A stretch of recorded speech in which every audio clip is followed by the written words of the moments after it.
मुद्दतों बाद मेरा मिलना इस ज़मीं से हुआ, मुझे महसूस से खुशबू सा भी कहीं से हुआ।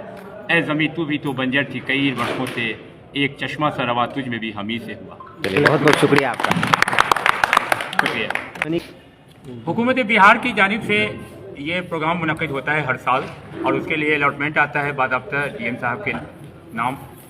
1981 में उर्दू बिहार की दूसरी सरकारी ज़बान बनी, और उसके बाद बिहार में उर्दू को सेकेंड लैंग्वेज के रूप में नाफिज किया गया, और उसी के तहत ये बाद में 2015 के बाद ये प्रोग्राम शामिल हुए, जिसमें से 3 प्रोग्राम यहाँ से मुनक़िद होता है।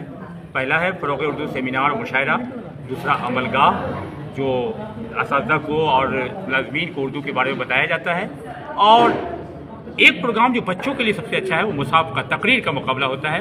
उसमें मैट्रिक, इंटर और ग्रेजुएशन लेवल के बच्चे शामिल होते हैं। उनको इनाम पैसा दिया जाता है, मोमेंटो दिया जाता है, और दूसरे इनामात दिए जाते हैं। ऐसा देखा जा रहा है हमारे मुस्लिम समाज के अंदर बच्चे जो उर्दू से काफ़ी ज़्यादा दूर होते जा रहे हैं। हाँ, ये ज़बानों से दूर होने की एक वजह यही है कि मौजूदा वक्त में लोग भौतिकवादी हो गए हैं, या फिर आप उनको कहें कि सब लोगों को ये फिक्र हो गई है कि हम डॉक्टर इंजीनियर बनाएं। ज़बानों से, लिटरेचर से उनका रिश्ता टूट रहा है।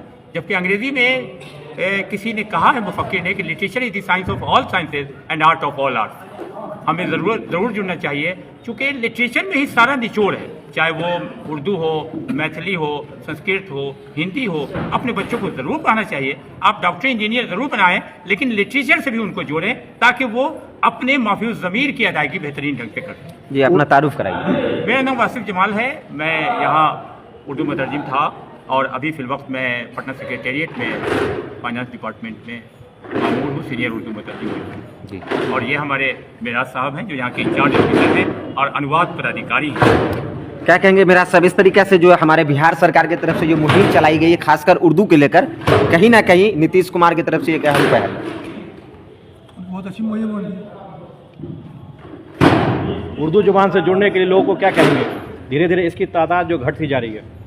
प्रमोट कर रहे हैं हमको, उर्दू को पढ़ने पढ़ाने को प्रमोट कर रहे हैं हम लोग। जो लोग नहीं जानते तो सीखने के लिए क्या करेंगे, क्या कर सकते हैं?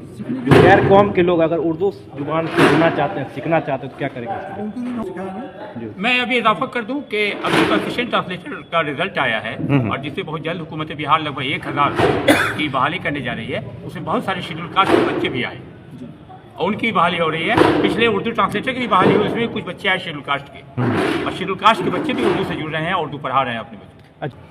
मधुबनी के प्रशासन की तरफ से आप लोगों को किस तरीके का सहयोग मिला आज के इस प्रोग्राम में? बहुत बेहतरीन सहयोग मिला। यहाँ तक कि आज की बात मैं बता दूं कि आज डीएम साहब की बहुत हाई लेवल मीटिंग थी, आप जानते होंगे, और उस हाई लेवल मीटिंग के बावजूद वो यहाँ वक्त मुकर्रर पर 10:30 बजे यहाँ पहुँच गए थे, और यहाँ तक कि बहुत सारे लोग हड़बड़ उनके दौड़ते हुए आए उनके बाद, और वो वक्त से पहले यहाँ पहुँच गए, और पहुँच करके उन्होंने बाज़ाब्ता वक्त दिया यहाँ, और प्रोग्राम में शामिल हुए, और उनकी शान में यहाँ नज़्म भी सुनाई गई है, और वाकई जिला मजिस्ट्रेट पर हम सबको नाज। आपके कुछ मशहूर नज़म अक्सर सुनाई देते, 2 लाइन हमारे व्यूवर्स को थोड़ा मैं मधुबनी के बारे में ही बता दूं कि मुद्दतों बाद मेरा मिलना इस ज़मीं से हुआ, मुझे महसूस से खुशबू सा भी कहीं से हुआ। ए ज़मीं तू भी तो बंजर थी कई वर्षों से, एक चश्मा सा रवा तुझ में भी हमी से हुआ। बहुत बहुत शुक्रिया आपका। शुक्रिया।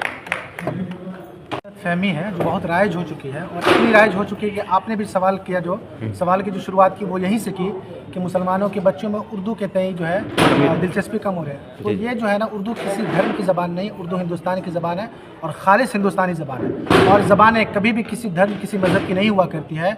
वो लोगों की होती है, देश की होती है, मुल्क की होती है। उसका इलाकाई जोग्राफिया होता है, उसका धर्म नहीं होता है। तो इसलिए आज उर्दू का दायरा कार पूरी दुनिया में फैल चुका है। इसी तरीके से संस्कृत का दायरा कार पूरी दुनिया में, संस्कृत में बहुत बड़े बड़े काम हो रहे हैं। वो हिंदुस्तान, न सिर्फ हिंदुस्तान में बल्कि अमेरिका में, जापान में, चीन में, हर जगह हो रहे हैं। तो ज़बानों का ताल्लुक लोगों से होता है, ना कि किसी खास धर्म से। तो उर्दू सबों की है, और संस्कृत भी सबों की है। सभी उर्दू भी पढ़ते हैं, सभी संस्कृत भी पढ़ते हैं। अभी जैसा कि वासिफ जमाल साहब ने कहा कि अभी जो असिस्टेंट ट्रांसलेटर की बहाली हो रही है, उसमें कई लोग जो SC कास्ट के हैं उनकी भी बहाली हुई है। उनकी बहाली कैसे हो गई? उनकी बहाली सिर्फ और सिर्फ इस बुनियाद पर हुई कि उन्होंने उर्दू पढ़ा और उन्होंने एग्ज़ाम दिया, पास कर गए। तो इसलिए उर्दू के बारे में या संस्कृत के बारे में भी अगर ये नैरेटिव चलाया जाता है कि उर्दू मुसलमानों के, संस्कृत गैर मुस्लिमों की ज़बान है, तो ये गलत है। इसका इजाला होना चाहिए। और आज का जो प्रोग्राम रहा आप लोगों ने देखा, बहुत ही अच्छा प्रोग्राम रहा और ज़िला प्रशासन की तरफ से, ज़िला इंतज़ामिया की तरफ से बहुत ही पुरजोर हिमायत रही और जगह जगह हर जगह उन्होंने हमारा साथ दिया। हम सभी का शुक्रिया अदा करते हैं, आप लोगों का भी शुक्रिया अदा करते हैं कि आप लोग आए और यहाँ प्रोग्राम को कवर किया। सभी लोगों का शुक्रिया। चलिए, बहुत बहुत शुक्रिया। मुनीर आलम है, मैं उर्दू मुतरजम की हैसियत से 20वीं ब्लॉक में पोस्टेड हूँ। मैं ये कहना चाह रहा हूँ कि हमारे वासिफ जमाल से अभी एज ए सीनियर उर्दू मुतरजम हैं और हमारे मिराज से जो यहाँ उर्दू अनुवाद पदाधिकारी हैं, इनके पजराई में काफ़ी हम लोग अच्छा वर्क कर रहे हैं। और सबसे बड़ी बात यह है कि डीएम साहब जो हमारे ज़िला के जो है